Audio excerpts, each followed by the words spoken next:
Sir, आपका बहुत बहुत स्वागत है बांदा गौरव सम्मान में। हम सीधे सीधे आपसे बात करते हैं कि आप बनारस जैसी एक ज्ञान की नगरी में रह करके कैसा जुड़ाव महसूस करते हैं बांदा और बनारस का? देखिए, हमारे शास्त्रों में कहा गया है, जननी जन्मभूमिश्च स्वर्गादपि गरीयसी। बांदा मेरी जन्मभूमि है और मेरी जननी की भी जन्मभूमि है। इसलिए मेरे लिए तो ये परम गौरव का विषय है ही। और काशी में क्योंकि मैंने विद्या का अध्ययन किया, शास्त्रों का अध्ययन किया और बाबा विश्वनाथ के चरणों में वास भी मिला, इसलिए वो मेरी कर्म भूमि है और ये मेरी जन्मभूमि है। और ये बांदा को वामदेव की, बम्बेश्वर भगवान यहाँ विराजमान है और वामदेव की नगरी है, तो ये नगरी भी उतनी ही अद्भुत नगरी है, क्योंकि भगवान शिव का साक्षात यहाँ आशीर्वाद है। और भगवान शिव के जो उपास्य हैं भगवान राम, अथवा भगवान राम के जो उपास्य हैं शिव, रामेश्वर, रामश्चासो ईश्वरः रामेश्वरः, राम ही जिसके ईश्वर हैं अथवा राम है ईश्वर जिसके, ऐसी इस प्रकार की व्याख्याओं के प्रतिपादित से भगवान शिव की भी नगरी है। और यहाँ बहुत काल तक मर्यादा पुरुषोत्तम श्री राम का वास हुआ है चित्रकूट में। इसलिए चित्रकूट धाम मंडल बांदा जो है अत्यंत ही पवित्र स्थान है। और मैं प्रतिमास, ये सीक्रेट है आज मैं बतला रहा हूँ, मैं प्रति महीने चित्रकूट की परिक्रमा करने आता हूँ। यहाँ तक नहीं आ पाता हूँ, लेकिन मैं प्रति महीने उनकी कृपा से, कामतानाथ जी की कृपा से मेरे मन में एक भाव रहता है, मैं परिक्रमा करके फिर वापस बिल्कुल, चला जाता ये हूँ। तो बड़ी बात है। बांदा के लोग भी काफी चित्रकूट की परिक्रमा करने जाते हैं, दूर दूर से लोग आते हैं। सर, एक चीज जानना चाहेंगे आपसे कि चूंकि आपका नाम तब प्रकाश में आया, बहुत सारे लोग जब जाने कि जब राम मंदिर का शिलान्यास हुआ था, भूमि पूजन हो रहा था, उस समय आप प्रमुख आचार्य बनकर के प्रधानमंत्री मोदी जी के साथ उनका पूजा अर्चन करा रहे थे, तब आपका नाम प्रकाश में आया, तो कैसा उस समय फील करते हैं? देखिए, उस चीज को? मैं उसके पीछे एक थोड़ी सी 1 मिनट आपको समय लूंगा जी। मैं गांव से, अछरौड़ गांव का वासी हूँ। कक्षा 5 तक मैं गांव में ही पढ़ा। मेरे पिता सामान्य विप्र परिवार से कृषक हैं और एक पंडित सुखदेव प्रसाद मिश्र जी हमारे गांव में ही होते थे। उनको प्रधान जी करके लोग जानते थे। वो ही मुझे यहाँ से लेकर के, मेरी माँ ने कहा कि आप इनको ले जाइए, और वो मुझे लेके वाराणसी पहुँचे। ये घटना 1992 की है। और वहाँ जाने के बाद मेरी शिक्षा का अध्ययन हुआ।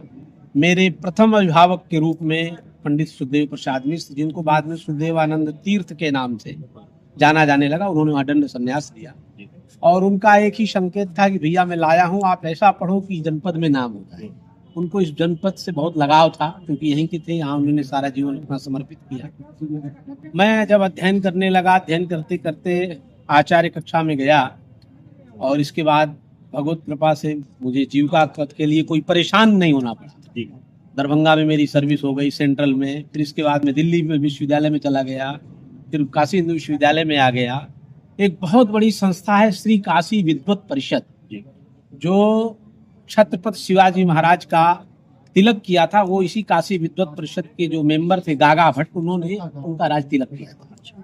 और ये काशी विद्वत परिषद लगभग 500 वर्ष प्राचीन संस्था है, भगवतपाद आदि शंकराचार्य के द्वारा स्थापित संस्था है। और उसमें सुप्रीम कोर्ट और हाई कोर्ट के द्वारा ये निर्देश है कि जो भी भारत में शंकराचार्य की पदवी प्राप्त करेगा, वो काशी विद्वत परिषद से उसकी सहमति और अभिनंदन पत्र दोनों उसको प्राप्त होंगे।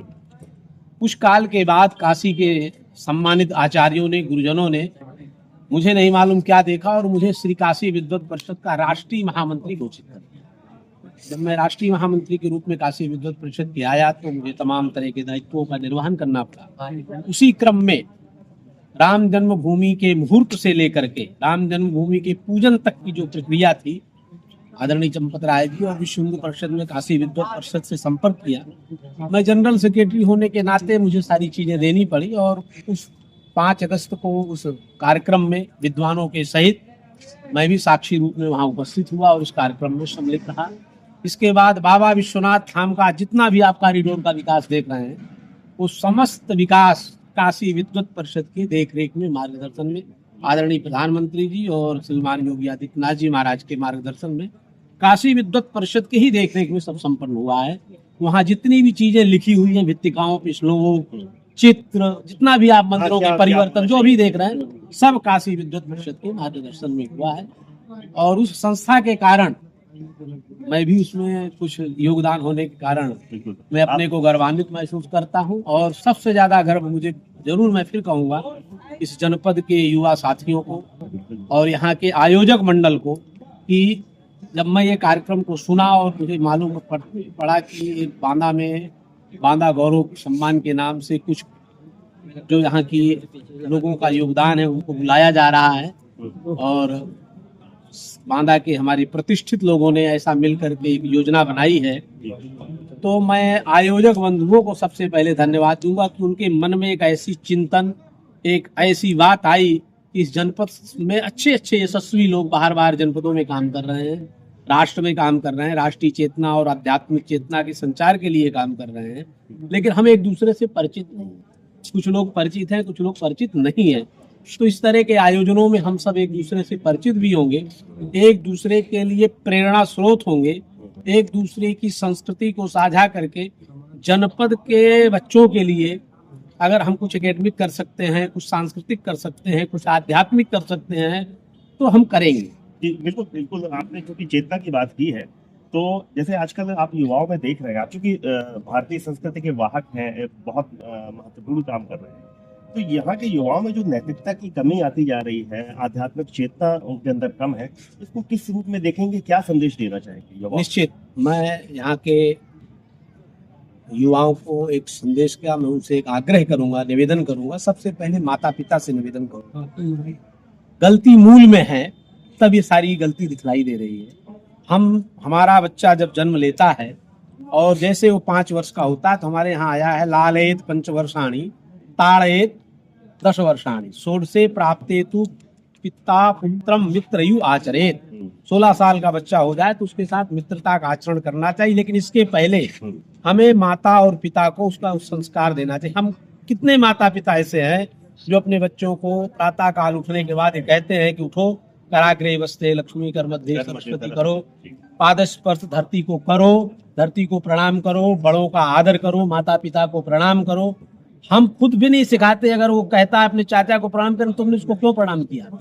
ये जो राग द्वेष की दृष्टि हम बच्चों को दे रहे हैं, वो आने वाले समय में जैसे अमेरिका में अन्य देशों में हो रहा है, पाश्चात्य संस्कृतियां आ रही है, हमें ऑनलाइन वो संस्कार करेंगे, हमारे आपके पास आएंगे नहीं। हम शिक्षा कितनी भी दे दें, हमें वही विद्या देनी है, या विद्या सा विमुक्त है, जो हमारी भारतीय संस्कृति में आप देखिए शिशु मंदिर का पढ़ा हुआ बच्चा और कॉन्वेंट का पढ़ा हुआ बच्चा, दोनों का अंतर देखिए। तो इस तरह के अंतरों को यदि खत्म करना है, संस्कारों को खत्म करना है, तो हमें नैतिक शिक्षा, पहले तो माता हमारी प्रथम गुरु होती है, पिता गुरु होता है।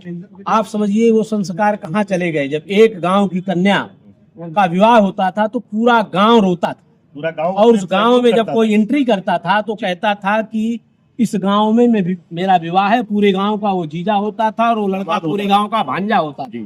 आज बगल वाले को बगल वाले से मतलब नहीं है। ये जो संस्कृति और संस्कार टूट रहे हैं, युवा साथियों को नशाओं से दूर रहना चाहिए और अपने माता पिता, अपने बड़ों का आदर करना चाहिए। और ये भय रहना चाहिए कि पहले होता था अगर कोई लड़का सिगरेट पी रहा है, देख लेता था मोहल्ले के कोई चाचा दादा आ रहे हैं तो सिगरेट फेंक के खड़ा हो जाता था। आज आप अगर बगल वाले पड़ोसी को डांट रहे हैं तो आपके पिता ही उससे लड़ने को खड़े हो जा रहे हैं। आप मेरे बेटे को डांटने वाले कौन होते हैं? इस तरह की समस्याओं के जनक हम हैं। पहले हम जो अभिभावक हैं, हमको अपने में सुधार करना चाहिए। निश्चित अभिभावकों को सबसे पहले संस्कार शाला घर में माता पिता होते हैं, अभिभावक होते हैं। अभिभावकों को हमेशा सिखाना चाहिए हिंदू संस्कृति और हिंदू संस्कारों को। हम हिंदू हैं, हमारा धर्म है, हमारे अंदर तिलक होना चाहिए, हमारी शिखा होनी चाहिए।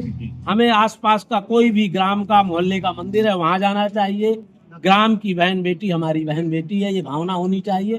काशी हिंदू विश्वविद्यालय की स्थापना करते हुए जब महामना मदन मोहन मालवीय जी ने छात्र और छात्राओं का एक साथ पढ़ने की व्यवस्था दी, तो उनको किसी ने रोका। सर सुंदरलाल जी ने कहा कि एक साथ करने में दिक्कत हो जाएगी, आने वाला समय ठीक नहीं रहेगा। उन्होंने कहा तब शिक्षा बंद कर देनी चाहिए। अगर बहन भाई एक जगह नहीं बैठ सकते हैं तो फिर उस पाठशाला की क्या जरूरत है? किस हिसाब से उन्होंने शिक्षा को खोला होगा? आज उन शिक्षालयों में क्या हो रहा है, भारत के जितने भी उच्च शिक्षा संस्थान है वहाँ क्या हो रहा है, ये सोचना चाहिए। कहीं ना कहीं वो नैतिकता की कमी आई है इस वजह से। आपने बहुत अच्छा संदेश दिया बांदा वासियों को। बांदा तभी बांदा के गौरव सम्मान से आने वाले समय में बहुत सारे लोगों को पुरस्कृत किया जाएगा, उनका अभिनंदन किया जाएगा। पंडित जी हमारे साथ में थे, बहुत बहुत धन्यवाद।